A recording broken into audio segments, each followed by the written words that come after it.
छोटा सा विलेज था माउंटेन्स के बीच में। वहां पर एक लेक थी, विस्परिंग लेक, बोलने वाली लेक। गांव वालों का मानना था कि ये लेक उन लोगों से बात करती है जो वहां अकेले जाते हैं, लोगों के अंदर के सीक्रेट्स आउट करती है। वहां जाने में सब लोग डरते थे। एक लड़का था ईशान, 20-22 साल का होगा। वो गांव में सबके साथ मिलकर रहता था, सबसे कम्युनिकेट करता था, हंसता था उनके साथ, पर उसके अंदर हमेशा एक एम्प्टीनेस की फीलिंग होती थी। उसको लोगों के बीच भी लोनली फीलिंग होती थी। वो थक गया था इस लोनली फीलिंग से। उसने डिसाइड किया कि वो विस्पर लेक के पास जाएगा इसके सॉल्यूशन के लिए। लोगों ने मना किया, बट उसने रिस्क लेने का डिसीजन ले लिया। वो लेक के पास जाकर बैठ गया और उसने वहां बैठकर जोर से बोला, मुझे इतना लोनली फील क्यों होता है? उसे कोई आंसर नहीं मिला।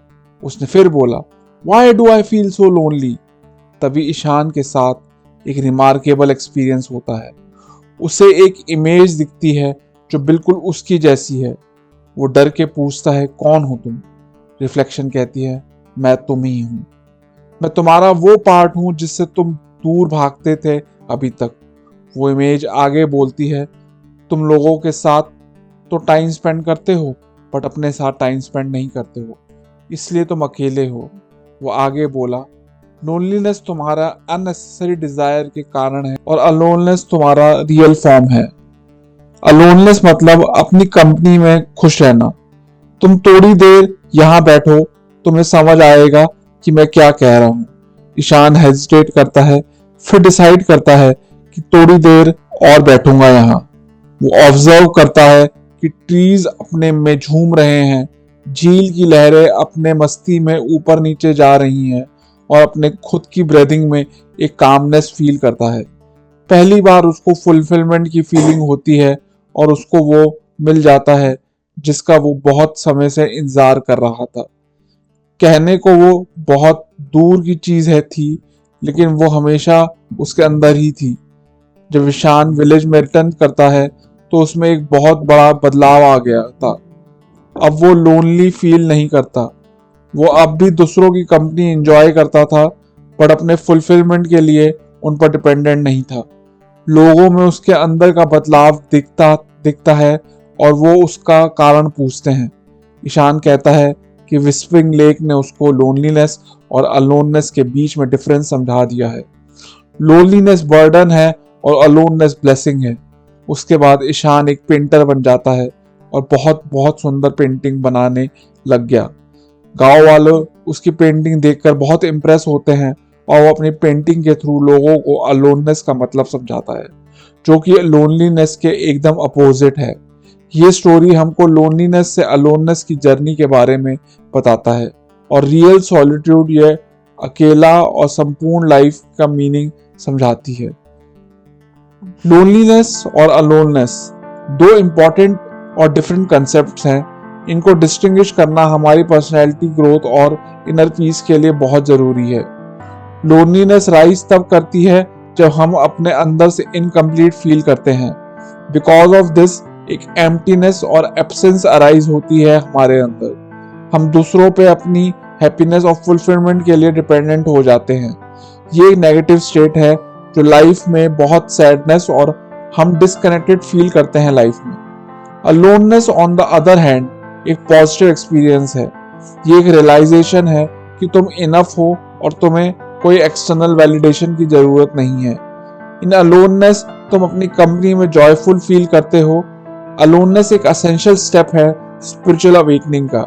ये तुम्हें तुमसे कनेक्ट करने में हेल्प करती है और साथ में तुम अपने यूनिवर्स से भी बेहतर कनेक्ट होते हो। When we are not happy with self, तो हम बाहर के लोगों या ऑब्जेक्ट के साथ रिलेशनशिप बनाते हैं। लोनलीनेस जरूरी नहीं कि एक मुसीबत है। इसके राइट अंडरस्टैंडिंग और प्रॉपर ऑनेस्टी के साथ ये आपके सेल्फ नॉलेज और डेवलपमेंट का कॉज भी बन सकती है। ये एक गिफ्ट भी हो सकती है क्योंकि इसमें आप अपने आप को बेहतर समझते हैं। Our heart want to reach somewhere which is unknown to us. जैसे हम हैं, हमारा हार्ट वैसा नहीं रहना चाहता। हम सबको जन्म से ही एक लोनली फीलिंग डाल दी जाती है थ्रू नेचर। हमें बाहर की दुनिया किसी न किसी विषय की ओर अट्रैक्ट करती रहती है। हम अपने अंदर एक पुल की फीलिंग हमेशा फील कर सकते हैं।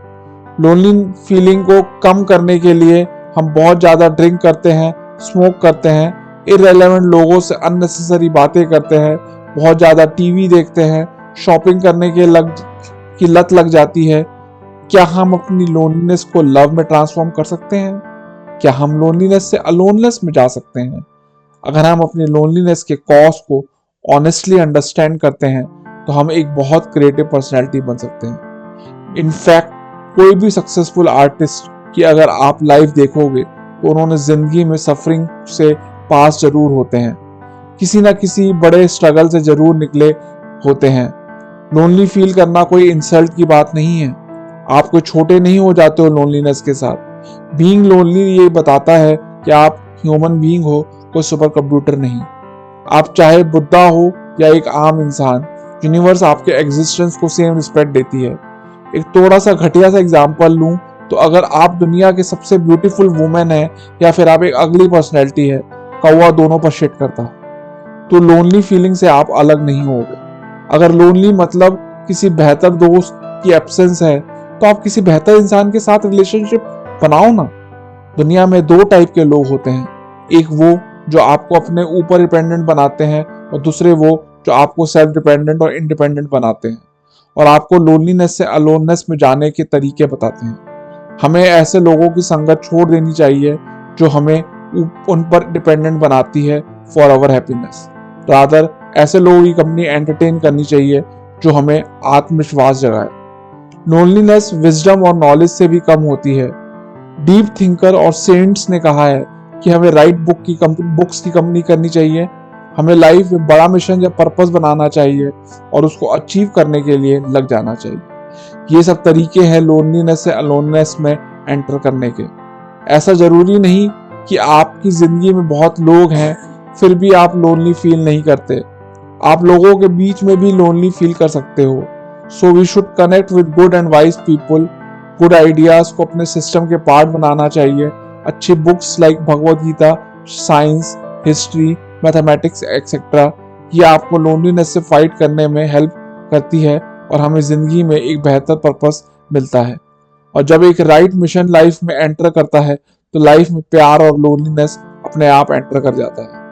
इस टॉपिक को और अंडरस्टैंड करने के लिए आप मेरा पर्पस ऑफ लाइफ वीडियो देख सकते हैं जो कि इंग्लिश में बना हुआ है, या फिर आप सच्चा आनंद क्या है ये वीडियो भी देख सकते हैं। Thank you.